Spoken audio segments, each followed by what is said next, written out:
who silenced the woman? As we trace the thousands-year-old tracks of woman's forgotten power, he who does not know his past cannot draw the map of his future. On that compassless journey, he cannot establish a connection, cannot find meaning. We are determined to trace the ancient traumas of the woman's world and that profound devastation in our genetic heritage.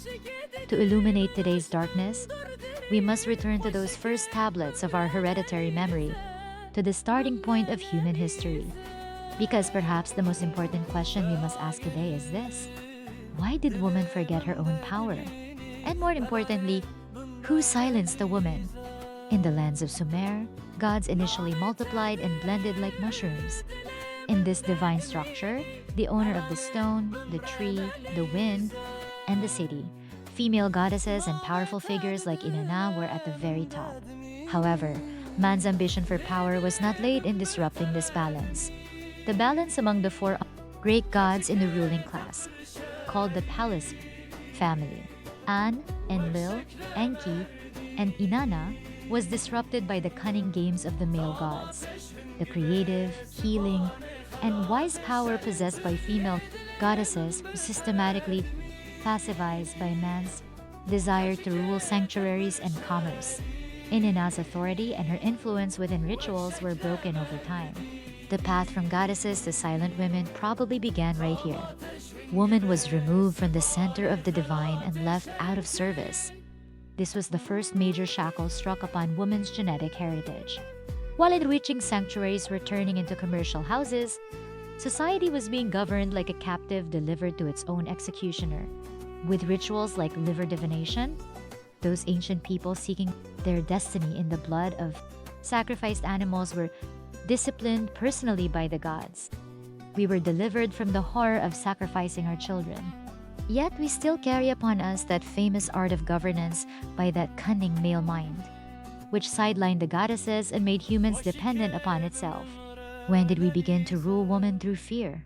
Purification rituals were actually a therapy. The state of ecstasy reached through the intoxication of wine drunk from Zark cubes in Sumerian temples. Was it yearning for that sincere and hypocritical world offered by goddesses? However, these ancient traditions were masked with the perception of fear in male-dominated monotheistic systems. The wrath of the gods. It turned into a shadow descending from the mountains, unleashed upon today's Gutians, meaning the Kurdish nomads. At the challenging altitude of 4,400 meters in the Zagros Mountains, the people of those rugged mountains bearing the traces of the Ice Age were declared barbaric by the urban, male-dominated mindset of the period because they had no comfort zone and lived in deprivation. Sumerian gods did not count these ancient people, the ancestors of today's Kurdish nomads, as human. They brought society into line by portraying them as monsters. That shudder we feel today in the fires of hell and the darkness of the grave is actually the very same fear algorithm created thousands of years ago in the Zagros Mountains, which sidelined woman through play. Man is the product of the environment in which he remains. From that day when woman was pacified and goddesses were dethroned until today, this ancient software that has seized our minds is still operational. But no software has to run forever. We can change the codes. We can remember the ancient power within woman. Because perhaps the issue is not woman regaining her power. The issue is her remembering that power which was never taken from her in the first place. Remembering woman's forgotten heritage, breaking the codes written with fear, and rescuing humanity from those ancient mental chains that pit woman and man against each other. This is our business. Returning to factory settings, bringing woman's ancient creative, healing, and wise power back to light from beyond fears.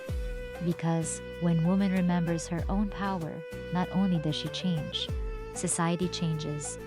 And perhaps humanity's healing will begin with woman remembering that power which was made to be forgotten. Who silenced the ancient power within woman? Perhaps it is now time to ask this question. When will woman hear her own voice once again? Mehmet Yiğit Agaoğlu.